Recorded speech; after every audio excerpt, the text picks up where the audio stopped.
Hello, my name is Margaret Adele and welcome back to a video I'm really nervous to film. So, a while ago in my Confessions of a DNFer, I mentioned that I will actually stop reading a series if I have created a self-insert daydream character and I like their plotline more than what's going on in the regular plot. To the extent that I will literally say, well, I'm pretty sure that whatever's going to happen next might interfere with where I think my character is going, and so I'll just stop reading and continue with my daydreams. So I've never written any of these down, but I remember them fairly well. So we're going to talk about my top 3 self-insert characters in, I believe, fairly well-known franchises, because I figured talking about characters in niche franchises probably wouldn't have the same effect. So first up was one of my one of the first times where I made a specific effort to think of exactly what this character would be, and that is my character of Minimum from the Maximum Ride series. Now, Maximum Ride, if you don't know, is a young adult / maybe mid-grade sci-fi series that James Patterson wrote / people go straight for him, about this group of young mutants with giant wings that can fly around and are also running away from this evil lab called the School. Hence why I think it's kind of more mid-grade-y, because at what at what point do we accept that calling a big evil place the School is slightly juvenile?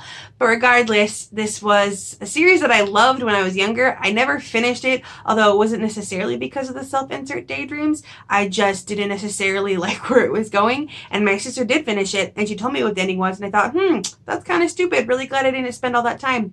So my character of Minimum was kind of meant to be the antithesis of our protagonist of Maximum from the title, because Maximum is supposed to be all about passion and going to the max and leading the flock. Minimum was created by the School to essentially be the opposite of that. She was supposed to be cold and logical and analytical, and it was basically a giant philosophical question of which is better leading style, being passionate and maybe a little headstrong, or being very logical but also a little bit cold. So Min originally comes up to the flock to destroy them, or at least to overthrow Max, but over the course of the story in my head, discovers that there is a family there and that she hasn't really had one before, and finds out that she does actually have emotions and that she doesn't want to see her new family hurt. And as a result, she changes her name from Minimum to Meg. Now, that is an ongoing trope with most of my self-insert characters, that they will have some version of my name, but not a version of my name that I have ever regularly been called. No one has ever really called me Meg before, even though Meg is a nickname for Margaret. So it was kind of this thing where, like, I recognize that this is basically me, but also not totally me. So Meg more or less followed along with the flock for the most part. Now, normally I would have also added in more things for her, like I would have added in a separate love interest. However, in this case, up to where I read, Iggy did not have one. I don't know if he has one by the end of it. Again, I didn't finish it, but where I stopped reading, he didn't. So in my mind, that's her love interest. And the moment where Iggy, who is blind, starts getting his sight back, where he can see things if they're at a white backdrop, there's this adorable moment in my head where he insists that he needs to see Meg. He wants to see her for the first time, and it's this adorable little thing. And I'm not sure where it ever really ended, because I continued along with the plot as opposed to doing my own thing in my head, which is what I do a lot of the time now. So in the end, it kind of just petered out, and I outgrew the series. I think I was like 16 by the time I stopped reading it, and Max is like 15 by the end of the series entirely. So I kind of just couldn't imagine myself being, a 14 or a 15-year-old anymore, so I kind of outgrew it. However, that was the first time where I was like, all right, I'm digging my character a backstory, and I gave her, I believe she has an older sister, and she knows who her father is, I think, but he's not a good guy. Bad parents are also kind of an ongoing trope.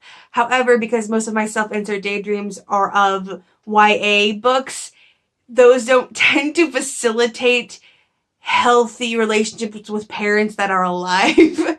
So that might just be a kind of add on to that YA trope. But yeah, not a good father.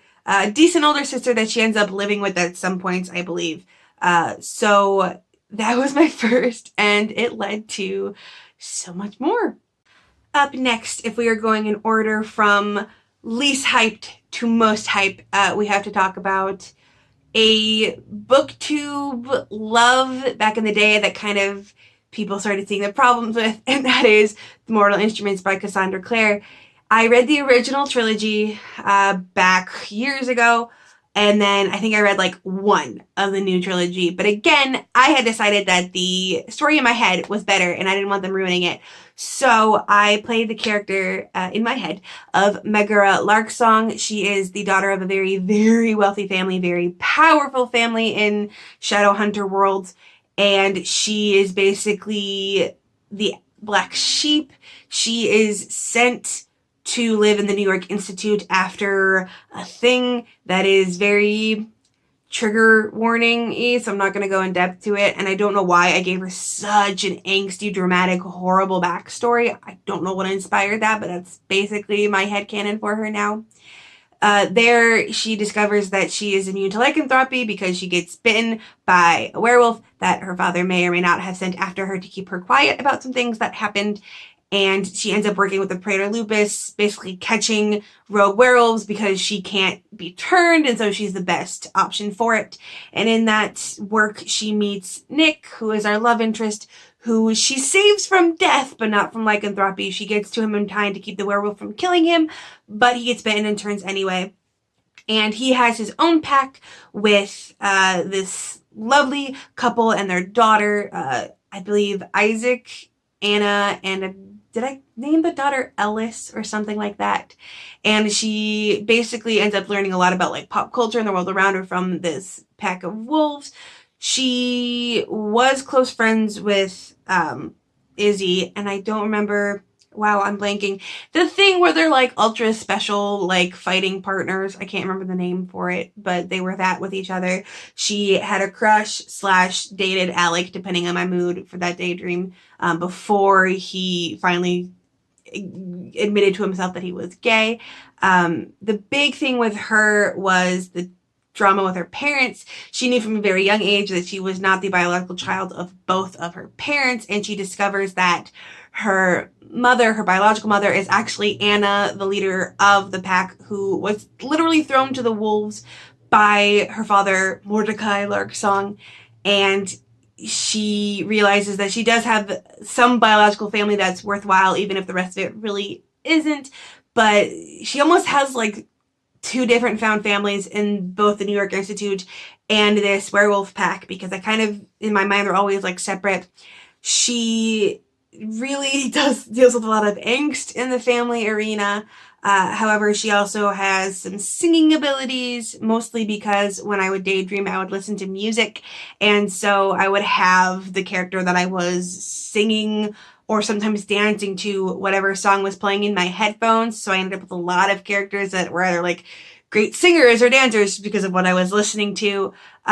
She was also basically arranged to be born by her father. Her father wanted a girl to more or less arrange a marriage between her and Jonathan, the legit Jonathan, Sebastian, not Jace. And she doesn't realize that until much later, so Sebastian thinks that he has this hold over her. So it gets really in depth from here. So the majority of the storyline that I've created, the reason that I stopped actually reading the series is because the plotline I have in my head when Sebastian comes back, and I don't think it's that much of a spoiler, but when he comes back and he's this big thing, she basically plays up the feeling Sebastian has for her as like his intended, and essentially infiltrates what he's doing because he's creating a new circle like they had back in the day. And so she basically has to pretend to be evil and basically has to pretend to turn her back on Nick and the rest to find out what he's doing. And what he's doing, I don't know that I want to say it because this inspired a story that I am actually currently writing, and it's kind of a spoiler, but I guess you don't really care about that, and I don't even know when that story will be published or if it ever will be. So basically, she finds out that Sebastian has created this virus that would infect all shadow hunters, and the only cure for it is downworlder blood. So essentially what he wants to do is he wants to pit shadow hunters and downworlders against each other, where shadow hunters are basically fighting for the literal blood of downworlders to save their own people and destroy the accords and destroy everything between them. So there's two different outcomes to this, depending. In both cases, my character Meg is caught. Now, in one case, she actually ended up taking on the virus herself to stop it from spreading anywhere else, and so she's haggard and has bloodshot eyes and black sores on her skin, and her veins seem to be filled with ink. It's in my head, it's really dramatic. And basically, she has to take it and risk dying from it, but Nick and some other downworlders volunteer their blood in small increments to cure her. In another case, she stops the virus from getting out only partially. A smaller version of it gets out. A non-lethal version of it gets out, but she gets captured and she takes on a very formal vow of silence, aka she enacts something that I basically created in my head where she can force herself into silence if she blasphemes. And this is what inspired the story that I'm currently working on, this concept of this curse that will turn you mute if you speak some blasphemy that will then only release you once you have given the truth, but a character using that to prevent them from giving out a secret in interrogation, because she knows that while the disease may be lethal, it's not wholly lethal, and so she doesn't want to cause more death to stop some death. So she ends up in some very gruesome torture scenes, not even being able to scream. And they're trying to figure out what blasphemy did she say to enact the curse, what started it. And well, the blasphemy was actually much earlier on, when she told Nick that she didn't love him. So it's based on her romantic interests, and once Nick comes back into the picture, once he figures it out what she did and she spills everything, it eventually comes out, but she only tells downworlders, who then can make sure that the blood given out is done in small enough increments that no one actually gets hurt. In some versions, she actually comes close to almost being executed. So that was my most angsty insert character. She's, an abuse victim, in some cases, maybe even a sexual assault victim, but ends up becoming this spy in an evil organization and then must suffer through torture because she doesn't want to reveal what she found. So definitely my most angsty, and I'm really wondering what it says about me that that's where my head was at that time. But that's where we have for that one. That is Megara Larksong in all of her glory, and also why I won't finish the Mortal Instruments, the second trilogy, because I like where mine ended. So I don't want any actual canon to destroy my head canon. And the most hyped series that we're going to talk about, and I know you may be thinking, Margaret, Mortal Instruments was pretty hyped. What's going to be more hyped than that? I had a Self-Insert Daydream character for Twilight. I 100% did, and this one got in depth. I created a whole new race of being for this story. I did actually read the series full through to completion, but my daydreams changed over time. So originally, it was basically just my character, I believe also Meg, or was she Maggie? I think she was still Meg. So she was Bella's childhood friend, living in Forks, 2 years younger, because I was 15 when I read the books, or at least when I read the first one. And in the first generation of my imaginings, she was literally just a tag along for this story, literally just, I want to be in the story, how to make this happen. I think Jasper has a particular affection for her because she either looks or acts like his sister from his human life. She's particular friends with Alice. And then things got a lot darker as I went on, because again, angsty face. Her mother knew something about her race that she did not, and when she was 10 years old, her mother took her to Valpera, and for whatever reason, they let her go, but just being around all those vampires and all that death haunts her for years. And when she first meets the Cullens, she actually has a panic attack because she realizes what they are. And then during the second book, I think is when I had this worked out, At her 16th birthday, she is suddenly struck by feeling like she's on fire everywhere, and she doesn't know what it is, what's happening to her. And this is also happening like all while Bella's in the weird depressive state, because that book was so boring. So like that's when my personal daydreams kicked off, because I'm like, I gotta put something exciting in here. So she discovers that she is from this race of people called the Shoshin, and I'm not quite sure why I went with that word. My guess is that I wanted something vaguely Native American, like the Shoshone, without actually going Native American, because I was woke enough to realize that I couldn't just decide she was Native American when I'm white, but not so woke that I won't do a knockoff Native American name.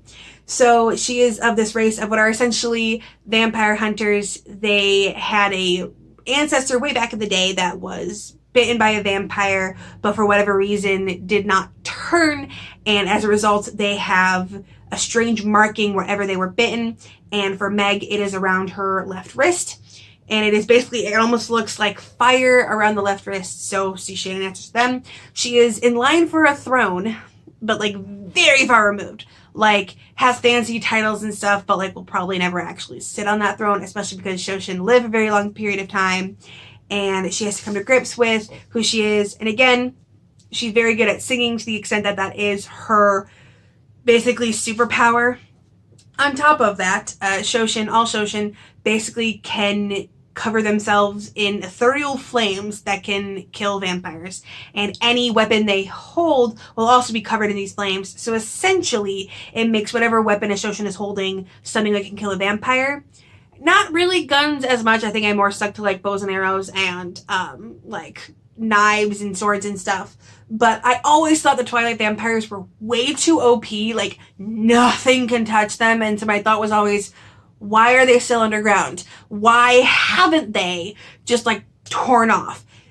But in my headcanon, it's because there were these race of people called Shoshin who were like, you're gonna stay down and not hurt humans. Well, over the course of the story, as the Volterra rose to power, the Shoshin were struggling, and they basically made a deal with the Volterra of, we won't kill you, you won't kill us, but we will basically send one of ours to you at X amount of times, basically to keep the treaty. But in reality, Aro and the three are basically using it to torment whoever is in the royal line to kind of keep them in line, and Meg falls under that. And her mother, who I believe is Heidi of the Volterra crew, if you remember that one, she is the bait luring all the humans in, and knowing that her mother is luring humans to their death is a big thing for Meg. She has to overcome all those ancient fears and really comes into her own in her powers. She has singing abilities, she has the fighting abilities, she's in line for a throne, so she's kind of, it's her growing to power. And then this one actually does extend past the end of the series. If you've read Twilight or any of its ensuing books, you know that Stephenie Meyer was not great at writing action scenes, to the extent that a character would either be passed out, nearly passed out, or just not there, or just wouldn't happen. So by the end of the fourth book, you have what should have been this giant battle sequence that basically they talk out and everyone goes their separate ways. So in my headcanon, my character is actually there and announces to Aro and the others that the treaty is done, and that she is also considered part of the Cullen family because of an agreement her father made back in the day to keep her safe before she came into her full power. So if they hurt any of the Cullens, she is free to kill any of them. And that's kind of what helps send them away. It's not just talking through, it's literally a case of, you will bring back this ancient foe. And then I actually continued it. I don't think I ever actually got through to like where she had undone the Volterra, but like I continued it on with the Shoshin now, like, okay, we're coming back to our power, we've destroyed the treaty, we are going to take down the Volturi. And so that was my whole thing in there. And the more I went, the more of like a side character Bella became. Like, again, I created an entirely new race of people. She spent a lot more time with the wolves than with like Bella and the rest. She spends a little bit of time with the vampires, but mostly it was, I wanted to be a badass vampire hunter. And this is what I created. And I think this might have been the Daydream series that I spent the most time on, just a number of sheer hours of thinking it all through, because again, I had to create an entire race of people with an entire culture behind them, and it just so happens that not a lot happened in the fourth book that it didn't derail anything. So in that way, it's almost like it's better for me if not a lot happens in a book, but it's a world that I want to partake in. So these days, this isn't something I do a lot anymore. Basically, because I analyze so much of what I do in my reading, I don't really have the space to add myself. So the only real fan fiction I have, and it is one I actually write, is for the book Aletheia by Megan Tennant. And this is because the world is big enough that I can fit myself in without ever even really coming into contact with the protagonist. And I really look forward to this because it's not to say that what I write is canon for the book itself, but whenever I post something and I tag Megan, because it is an indie book, she always basically loves it for the most part, and talks about how I'm coming at it from an angle that she never did, because my character is in a different division than the main character of the book is, and coming at it from a different part of the plot to escape the place that the other character is. And so that's really the only fan fiction that I am actively cultivating. I might go and revisit some of those daydreams just for the nostalgia or the fun, or if a certain song comes up that I connected to them. And it's kind of sad that it's something I've more or less fallen out of a lot of the time. There are a couple, but basically these days I only begin a new Self-Insert Daydream fanfiction if I liked the world of the book, but I didn't like the plot or the characters of the book. So if I like the general setup and ideas of the greater world, but I didn't like the book as a whole enough to continue, that will become a Self-Insert Daydream book.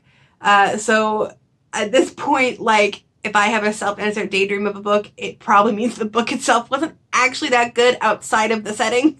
So it's something I've kind of fallen out of, but it entertained me through countless, endless hours of car rides back in the day, and I'm really grateful that I never wrote any of those down, because I honestly don't know how those would be received if anyone else actually found the written out versions of these, because you've got the summaries, but the actual scenes were so much cringier.